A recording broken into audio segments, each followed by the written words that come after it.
Welcome to the 500 Sprintcast, another episode. Big weekend coming up, and coming off of a big weekend, too. We're on the second half slide for the schedule. Can you believe it?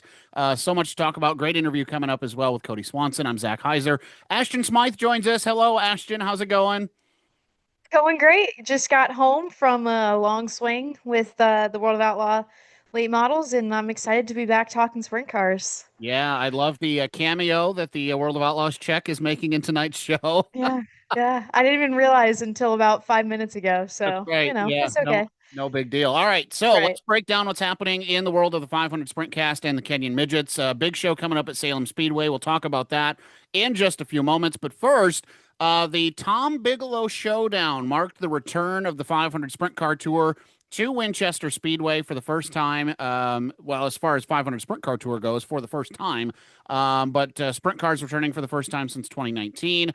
Big field, 24 cars make the show. 26 cars took a time on that Saturday afternoon. Really, I don't think much of a surprise. Ashton, Kody Swanson goes to victory lane. I think what was maybe a little bit surprising was who he had to get around and who he had to work through to find that victory. But then when you break down her other finishes, you go, no, not much of a surprise. Taylor's good there too. What about this race Sunday at Winchester Speedway?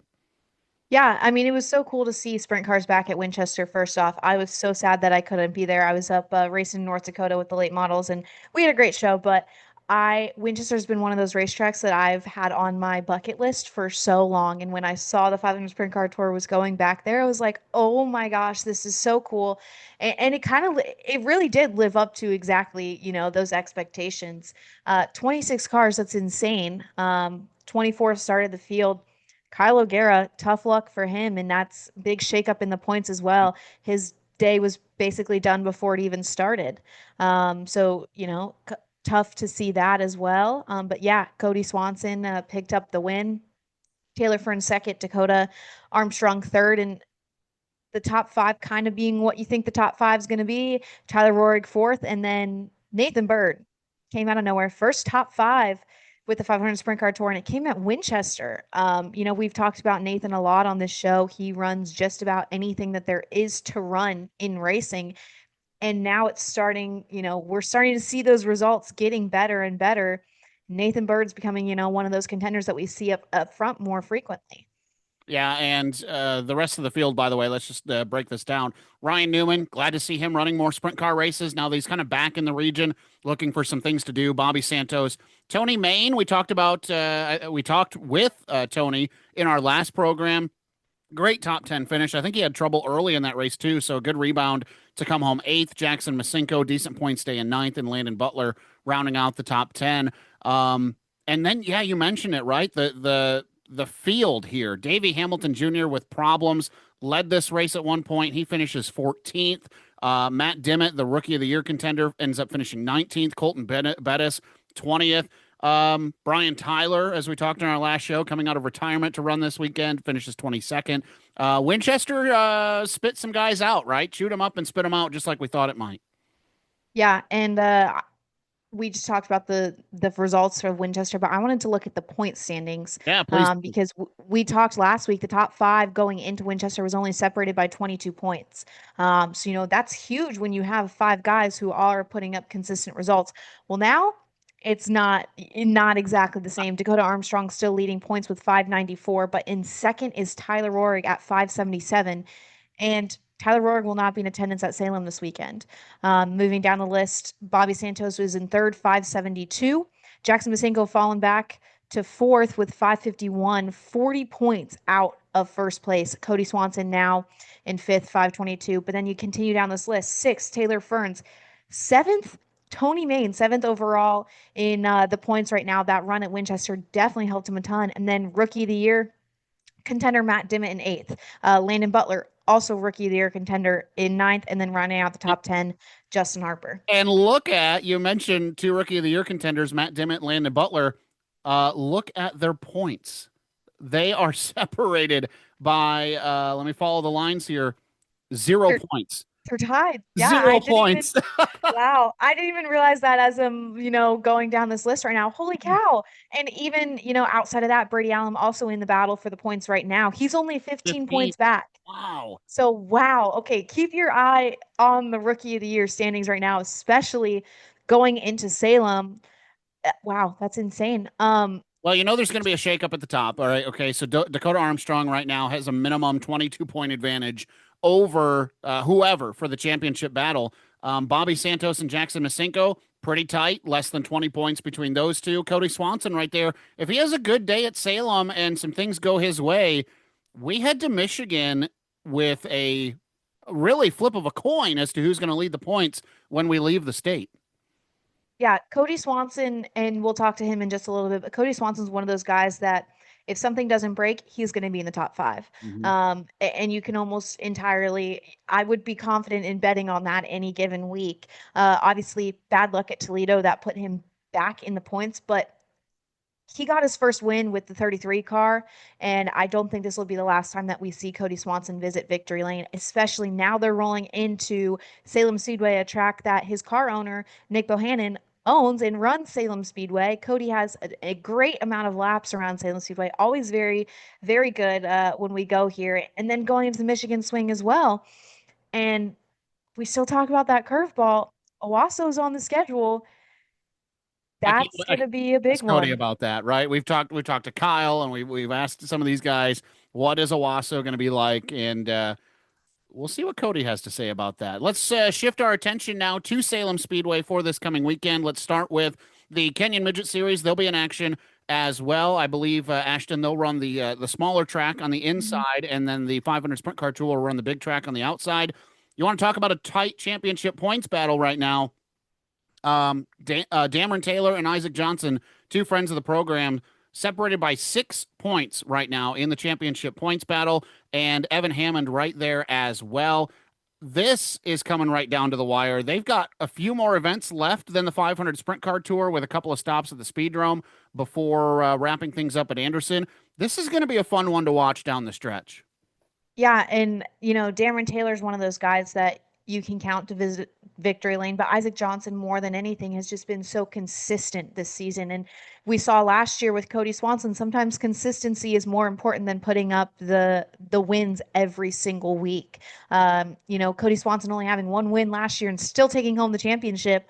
That's huge. And Isaac Johnson's proving that right now. All it takes is one slip up from Dameron Taylor and Isaac takes over the lead. And I say this every single Yes, show. you do. Evan Hammond, I sound like a broken record. He is going to be in victory lane very, very, very soon. And I mean, we're just waiting for the day, and now he's in the championship battle as well. Yeah, only 47 points back from Dameron Taylor, who, again, you mentioned it, one bad show, and Isaac Johnson had the points lead for a moment, and then they went to Anderson, and Dameron did what he needed to do to get back up top.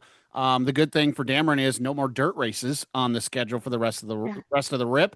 But Isaac Johnson's there, and it won't even take a bad night, Ashton. It'll just take a night where Isaac is a little bit better than Dameron, and you've got a new points leader. So that'll be fun to watch. Remember, Salem was dramatic last year with Dameron, I believe it was, right, in the closing stages of that one. So things could absolutely get shaken up this weekend.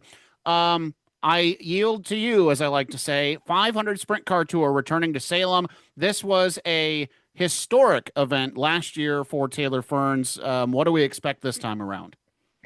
Yeah, man. I that victory lane interview and seeing Taylor climb out of that car and that whole interview, that whole moment of her pulling on the front stretch winning was such an emotional moment and was just huge for the sport as a whole and something I think about all the time.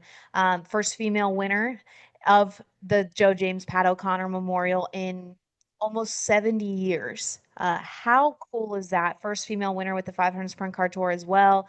And man, Taylor has been on a rip this year. I think, kind of going into Salem last year, she was always a front runner, but I don't know if ever anyone had her circled to win.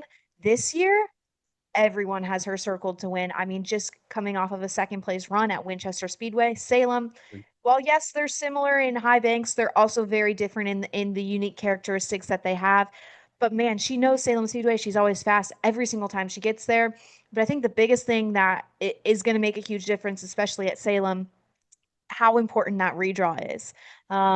We've seen it affect some guys already in the previous races, but Salem is going to be one where you need that track position early on. Absolutely. All right. Schedule of events this Saturday, July 12th, Salem Speedway will have all the action. Pits open at noon for those who like to get there early. Spectator gates will open at 3 o'clock with engine heat on the racetrack at 3. Legends, Kenyon Midgets, and the 500 Sprint Car Tour all in action, and the green flag scheduled to wave at 7 o'clock, starting with the Kenyon Midget heat races and then the 500 Sprint Car Tour driver intros and autograph session before the Joe James Pat O'Connor Memorial coming up this weekend at Salem Speedway. So all the information, more details online, 500sprintcartour.com. Ashton mentioned it. We'll talk with Kody Swanson coming up in just a moment. But first, I want to say thank you to our partner, Redline Ace, a motorsports-driven design agency working with series, teams, and drivers from all aspects of racing. Owner-creative Ben Porter has worked on projects from Formula One to local kart racers and wants to inject that experience into every client that he works with. In a sport that separates competitors' wins and sponsorships by razor-thin margins, why not hire Redline Ace to boost your brand before the competition does? Time for our featured interview this week, and it is our pleasure to welcome in a guy who's got all sorts of stats. I couldn't decide which ones I wanted to go with. I'm going to stay true to what we're doing. 26 top 10s in his career, 24 top 5, 6-time feature winner with the 500 Sprint Car Tour, 2-time and defending champion. Kody Swanson, welcome into the 500 Sprintcast. Hey, thanks, Zach. Appreciate being on the show. Well, I tell you what, this was a great week to bring you on. We joked internally. We were like, when do you want to bring Kody Swanson on? Because you have to talk to him at some point, which we get a great pleasure to do that. But you are so good at so many of these tracks and so many disciplines. It was like we wanted to wait till the perfect moment. And with the upcoming calendar and with what you just accomplished, we thought this is going to be great. So let's talk about the season so far, and then we'll get into what's coming up.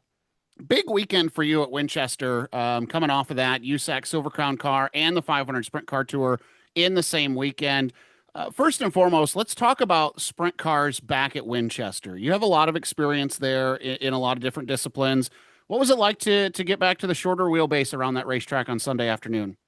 Yeah, it had been a while since I ran a sprint car there at Winchester, and I think since 2011, USAC was the last sprint car series that was there that I competed in without the wings, and Tracy Hines put it on us that day, right? And I know they had one in 2019 and hated to miss that one, but was sure glad to have another chance to run sprint cars there, right? That place, in Salem are so unique compared to all the other tracks we go to. The high banks and the feel and what that does as a driver, but also to your car. And so fun to have a chance to go back again, after more of these years have gone by and experience with the Silver Crown cars. So sprint cars are still a little bit different. So it was a fun challenge to try to get the hang of it, not only after the Silver Crown race on Friday night, but to transition that sprint car Saturday and into Sunday.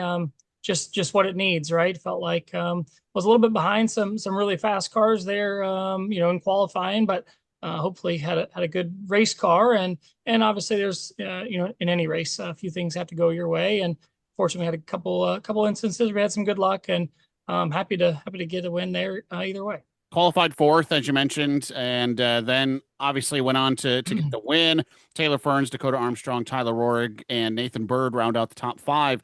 Track position is such a premium there at Winchester because it's so hard to pass. One of those things being you guys are going so fast that opportunity doesn't really present itself unless somebody makes a mistake. And it's just flat out tough. The outside of that racetrack is the place you want to be. You lose a lot of momentum trying to go to the bottom. What was the race pace like for you and navigating traffic? And as you said, a couple of caution flags fell at the right time for you. How did your race unfold on Sunday? Did it go exactly to plan?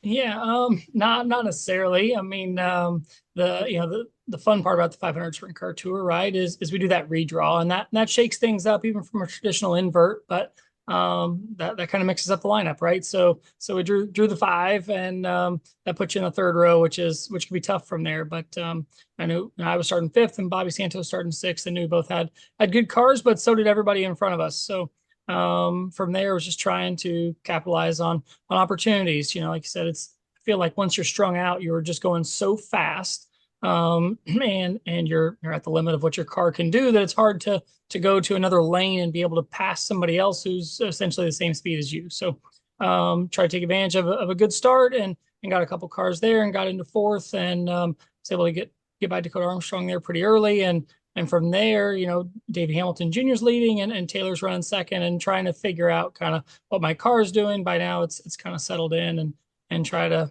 make it, make the most of any opportunities that would come up. And felt like we had a couple things starting to develop in traffic, and then a couple cautions that you didn't really want to see, but how it went. And unfortunately, there, Davey ended up having to pull off in the middle of leading, and that hate to see that for him, but at the same time, that was maybe a break that we caught for the rest of the field to try to give each of us another chance at winning. And from then it was trying to figure out if I could be fast enough to get by Taylor, and she does a good job of making sure she's in the right spot at the right time, and trying to figure that out, also while knowing that Bobby Santos would be coming behind, and trying to make a bid for the lead too. So try to be as urgent as you can, and still get the job done. How do you set up, just real quick, and then Ashton, I'll yield to you. How do you set up a pass at Winchester?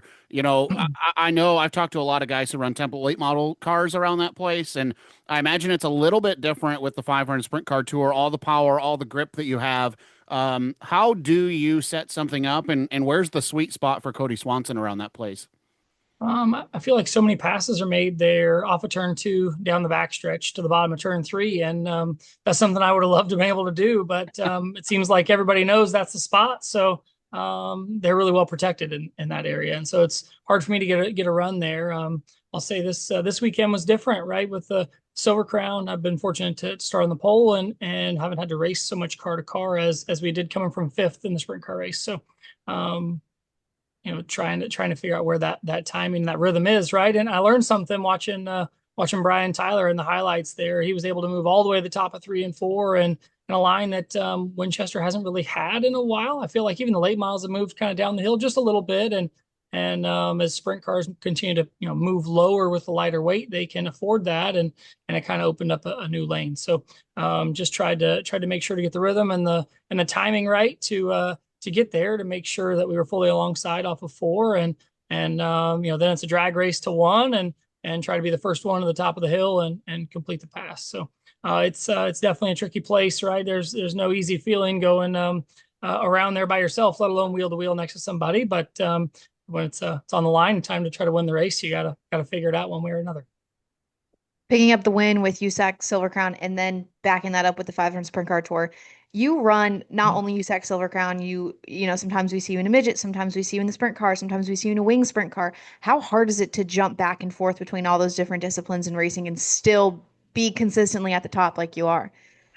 I appreciate that very much. It's certainly been a challenge, especially this year. I think I've been in at least 10 different cars already between different divisions or different opportunities, right? Obviously with the Silver Crown, fortunate to be driving for Doran Banks Racing and to run their car in the little 500 this year too. But some of the scheduling stuff that's come about with them the last couple of years, had to try to find another opportunity if I was going to keep running with the Sprint Car Tour. And so really thankful for Nick Bohannon and his 33 team to pick me up last year and to continue into this year, running with the Sprint Car Tour. And so, for that weekend, it was really special to get Nick and that team, Frank and Dugan, the first win with the 33 car. I feel like we've been strong, obviously, through a lot of good races and podium finishes last year, and but never had made it to victory lane yet. So it was special to do that, and to, like I said, try to keep that balance going between the different teams, between the different disciplines, and to try to have good cars capable of being up front each week. Yeah, you kind of answered my follow-up question, but getting that 33 car into victory lane for the first time since you guys paired together, how huge is that for the morale boost for you and your team? But also not only that, now knowing, okay, we're going to Salem this weekend, a racetrack that you've always done well at, and obviously the Bohannon's very special connection there as well. Yeah, for sure. I mean, Nick took over ownership of Salem Speedway a few years ago, and so that was a big part of getting sprint cars back to Salem. And I feel like what led into being able to come back to Winchester, right, was the best foot they put forward last year to try to put on a great event, to return the James O'Connor Memorial back to Salem to prove that sprint cars could still do it on the high banks again. And so I'm really appreciative of that, on a competitor level, let alone be able to race for them. They're a great bunch. And so, we were fast last year at Salem qualifying and just missed it in the race, which you'll have from time to time. And we talked earlier about Taylor being really good at putting her car in the right spot and making it difficult to pass, right? That's part of the job. And she did a great job last year. And by the end, just couldn't even quite keep up. So we ran second, but I'm looking forward to, things we learned at Winchester, hopefully head back down to the shop later this week and try to make that car better as we get ready for Salem. Fun part of the schedule, to be able to run so many different places with the sprint car tour.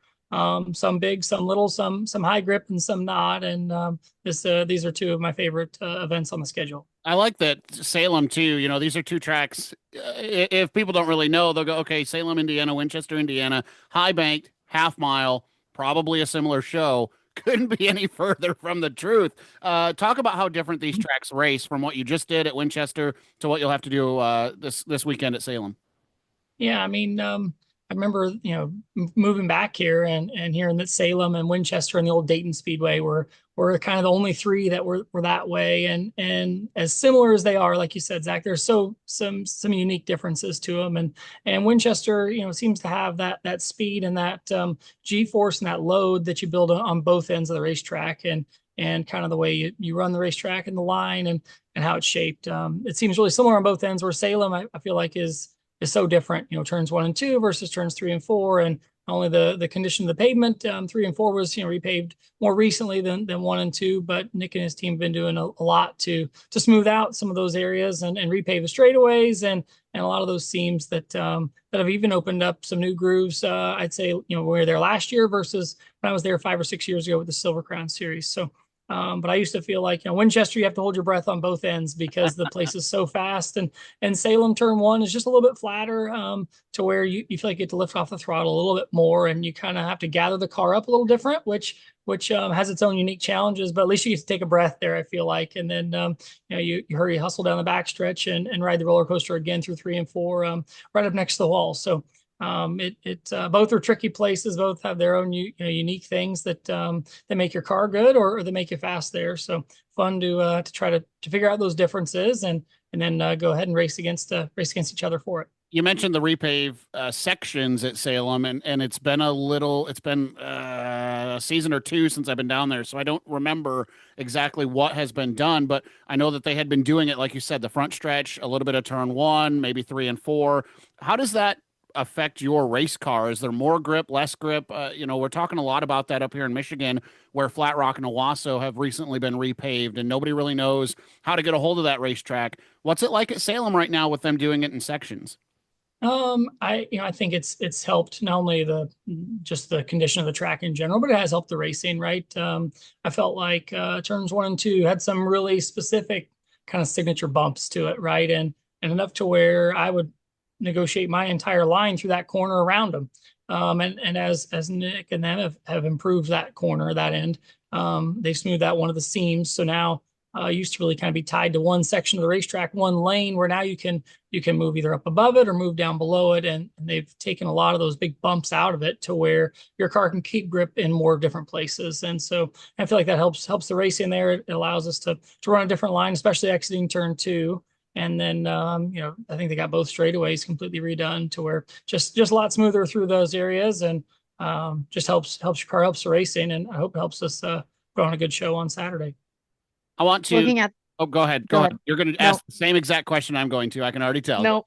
Go, Zach. Go. I was going to ask about the upcoming schedule after this. I've got my Owasso cap on. I had a chance to talk to Tyler Rohrig on Horsepower Happenings on Monday. I asked him about the upcoming 500 Sprint Car Tour schedule, and the big question mark, right, is Owasso. And he said, well, Kody and Bobby already got a chance to run Owasso in a wing car. So what does that do for you? Does that notebook transition at all from all the downforce that's available in one of the wing cars to what you're going to try to do at the 500 Sprint Car Tour? Is there any sort of notes that will translate when you guys go to Owasso here in a couple of weeks? I mean, I don't have any car notes that would translate over, right? I'm really fortunate to, with the wing to drive for Dick Myers and the Ram Engineering 50M, and they take such great care of all that I just worry about trying to drive it right. And sometimes that's a challenge enough. Those guys have a great car, but it's totally a different discipline from behind the wheel. So, Owasso is such a neat place. They've obviously done a lot with that facility and improving that racetrack from when I'd ran there, 12 years ago before. Oh So, man, I can't imagine. yeah, it's really neat. Years, So yeah. appreciate what they've done with the place, and excited that they're going to have the 500 Sprint Car Tour there. There are some unique things about the racetrack, I guess, that are good to know, by now. But what you need what you need your car to be like with the wing versus without is so different that not a lot of that'll cross over for me. But I'm excited to go there. Either way, I feel like I think that's on a Saturday of a double header where we're at Friday night. We're at Kalamazoo before, and it's funny you talk about Tyler Rohrig there. It seems like as soon as we cross the state line and head to Michigan, we might as well just give him the trophy and save us the time. But shoot, I appreciate being able to go and try to help race him, hold him off, and try to get a little bit better at it. I feel like we gave him a little bit, well, at least made him go a little faster to beat us the last couple times, even though he's been so dominant up there at I think Berlin's our next one the weekend Yeah. after Salem too. So I'm excited to go to Owasso, maybe somewhere he hasn't been, and see if we can give him a better run for it. And I told him too. I said, you got to just about be tired of showing up at Berlin because it's doesn't seem like it'd be fun anymore for you because he just won again Saturday in an outlaw car. And he said, I'll give you something, Kody. He said, there's not a lot that he thinks he can take from the outlaw experience to apply to the 500 Sprint Car Tour. So I think you guys are all going to be, Ashton, we've been talking about this for a couple of weeks. Is this the even ground? We talked Yeah. to Kyle, we talked to Kody now, and is this the race that nobody's going to know what unfolds, Kody? Is there some excitement to that to go in there with kind of a clean sandbox, if you will? Yeah, I mean, I think so. I always love going to new places, in the first time, and especially when none of us have been there, because it changes the race some, right? Now, not only are you trying to figure out how to make your car right, but you're just trying to get it as close as you can, as fast as you can that day, and that makes it fun for me, driver wise, because hopefully, if none of us have good cars in the feature, and you're trying to race what you've got, I love the challenge that brings. So of just hanging on and trying to figure out how to make it as fast as you can that night. And I think we've had a lot of fun with the Sprint Car Tour, running some new places the last few years, and really excited to be able to go to Owasso then. What's the next step for Kody Swanson and the 33 team in the 2025 season? Is there another racetrack that you're looking at saying, okay, we have a very high chance we can win here. We chasing the championship. What's going through your mind in that aspect right now? Yeah, I mean, I think for us, it's been just one race at a time. With the beginning of the year, didn't know if we'd be running for a title or not, just with some scheduling conflicts and the way it went. But wanted to try to do our best in whatever race was next, right? And felt like we were good at Anderson, but tough to pass there in the opener, and had some tough luck at Toledo. So just trying to rebound from that was great to finally get them a win at Winchester, and would love to get them back to victory lane. It'd be no place better than to do it at Salem this weekend. And you mentioned the next string of tracks all leading into Michigan, Berlin and Kalamazoo and Owasso, and one just to try to be better there. This is a different car, than we had last year at Berlin and Kalamazoo, and I feel like we're getting better with it. The guys have been doing great to help me try to improve it each time we hit the track, and so just kind of focus on one race at a time, and trying to be the best we can be. And by the end of the year, we'll see where that leaves us. I want I wanted to get your I wanted to get kind of your mindset on this. Two-time champion now, and defending champion. Do you feel like that adds more pressure onto your plate when roll through the racetrack, or you feel like you have to perform better because you're the defending champion and two-time with the tour? Yeah, I mean, maybe at different points in my life it would have, and maybe it still should have. But I guess as I get older, I try to handle that a little bit better. Is that I can't control the past or what the big picture of the future would hold, but just try to focus on each day, and winning. So I mean, I do feel like it. You carry some of that pressure of knowing that if things go right, that we should be capable of winning. Whether we prepare right, or whether I'm able to help them get the car right, or do my job right as a driver, right? So that pressure's there because I feel like we could win each time. So we give it our best shot with the pressure of trying to go out and win a race, and that's where we aim, set our goals high. we talked about all the different disciplines for you, and if you go to your profile on, I love the third turn. If you're not using the third turn, check it out.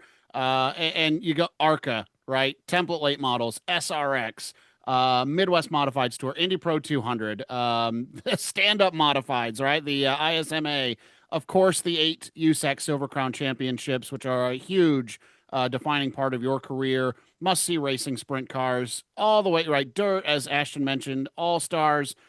So much going on for you. How does the 500 Sprint Car Tour, and I guess I'm asking more specifically as a guy who's won 8 USAC Silver Crown championships, how does the 500 Sprint Car Tour fit into what you do? I guess why was it important for you to not only follow this tour one season, but to be a two-time champion and a defending champion and be back again in 2025? Why have you latched onto the 500 Sprint Car Tour? I mean, there's probably a number of reasons, right? But if you just want to be completely simple with it, right? I'm trying to do this as a career and make a living doing it. And so of all those different types of cars you talked about, I've been fortunate to have varying levels of success in each of them, right? But some more than others. Obviously, I've been really fortunate to have had a great career in Silver Crown and on the pavement, but also on the dirt too with that. But the dirt sprint cars have not necessarily fit me quite as well. And so pavement sprint cars were something that I grew up doing on the West Coast. And that was kind of what helped launch me here to the Midwest and led to midgets and national midgets on the pavement too.